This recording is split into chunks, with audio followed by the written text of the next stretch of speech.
I got two ukuleles in the microphone. Uoma, kia, uka, ina, ikapono. Two ukuleles in the microphone. Ia. It's Breakfast with Bob. Joe the man. We're brought to you by HOKA on a Polar Halo Neuroscience Velofix. Today's plan: Normatec, Four Seasons Resort Hualalai, Triathlete Magazine. Huggo's on the rocks. Our next guest, one of the best coaches in the business. Please give it up for Mr. Coach of the Year, Jim Vance. How about a round of applause for Jim Vance? How you doing, bud? Thanks. I'm well. Coach of the Year. Yeah. No, Yes. I haven't gotten that yet, but No. I'm working for it. When you look at what our boy Ben Kanute has done over the last couple years, going from, I mean, he's really one of the few guys out there at this time who's trying to balance still, making the Olympic team, doing the match sprint, or it's relays. Yeah, relay, mixed relay. Mixed relay. Super sprints. Yep, and then still mixing it up with the best guys in the world, the 70.3 distance. Yeah. I don't think, there's few people in the world that have his range. He's, he can just do it all. You see him at Super League mixing it up. Oh, that's right. Best in the world in the super sprint. And there you saw him, with the big three, Gomez, Frodeno, and Brownlee at 70.3 worlds. We spent a long time preparing for that day to be the best day. I mean, that's the hardest thing to do in sports, right? Is to pick a day on the calendar and say, on this day right here, you're going to have your best performance you've ever had. We're going to have you prepared to do it, and you're going to execute it. And he did. In the meantime, you've got 10 to 15 races before that that you have to perform well at, but you've got the one that you really want to dominate. And he's been incredibly consistent. I mean, his racing, when he came to me, we kind of figured out some triggers that showed where he was overdoing it. And then I've learned those triggers and just stayed, under those kind of marks and thresholds and just been consistent. 2 years, no injuries. It's been, I wish I could say that about myself. I go about 2 weeks and injure myself. So that's one of the things you talked about was that you started Ben on a run 4 minutes, walk a minute, that type of program, and here's an elite level pro who's basically taking a walk break every 5 minutes. Sure. Well. And look, I poo-pooed that whole idea as a runner myself. I ran it in college at Nebraska, and running was running. Anybody that needed a walk when they ran was not a runner. Right. And then I quickly realized as I was coaching athletes that I was dealing with athletes who were balancing so much training stress that I had to figure out a way to try to reduce that risk. And I tried run walking, and it's amazing how suddenly I was able to realize how quickly I was recovering from the runs I was doing. And so I injected it in there, and 90% of all my injuries went away with all my athletes. And people say that that's silly, you shouldn't do that. And well, once I think the proof's in the results right now. Well, go through what Ben's half marathon times, how much they've dropped over the last few years. So when we first started, his first 70.3 was Puerto Rico, and he went 119. His second 70.3 was St. George. He went 118. His third was Chattanooga. He went 116. That was the World Championships. Yep. And then his fourth one was Texas. He went 114, and then in South Africa he went 112. So dropped 7 minutes in about a year's time. About a year's time, and incorporating run-walk into the program. Run-walk, using run power, a lot of plyometric work. His jumping improved by 25% when we went to the U.S. Olympic Training Center 1 year over year. And so, and we've improved his leg spring stiffness by, just in 2018 compared to 2017 by 3%. So he's even better now across all ranges. He ran 3:58 in the 1500 on the track, which is about the equivalent of about a 4:16, 4:17 mile. And he did that 6 days after he won Texas 70.3. So I wouldn't say he was fresh. So, like I say, his range is incredible. His swim, he's a monster. Cycling, he can ride with, almost anybody in the world. So, At the 2016 Worlds last year in Chattanooga, he comes off the bike with the lead. And he's got Javier Gomez behind him, one of the best, one of the legends of our sport, Olympic silver medalist. And during the television coverage, Ben kept looking at his watch, and everybody was wondering, what's he looking at?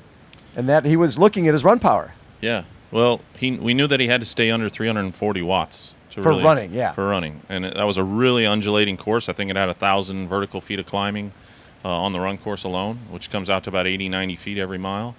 And so we trained on courses and kind of managed his watts and his output, and then we were analyzing it and testing different things, and we found that that was kind of his number. And if he stayed under that, he was going to be successful, run really well. And at about 9K is when the race really changed in the run. Those guys were catching him. And then at 9K, only 2 guys were still making time on him, and that was Gomez and Tim Don. Well, Gomez was enough to win, and Don didn't have enough real estate. And 110, but Gomez was forced to run a 110 to win. Yes. And Ben ran 116. 116, and now, 6-minute difference with Gomez shutting it down. Now you look at this year, 4-minute difference between he and Gomez, with Gomez racing at the front and blowing up. Yes. In fact, going in this year, we knew Ben was going to have the race of his life, and he did. We just didn't know if that was going to be good enough. We were fingers crossed things would go our way, and I told him, those guys coming off the bike, there's too much ego between 3 Olympic medalists, 2 Olympic champions, and a guy who probably feels he should have been an Olympic champion. Should have, yeah. To just let one of them go. And I said, somebody's going to blow up. Just wait, and you just got to be close enough to maybe get that person.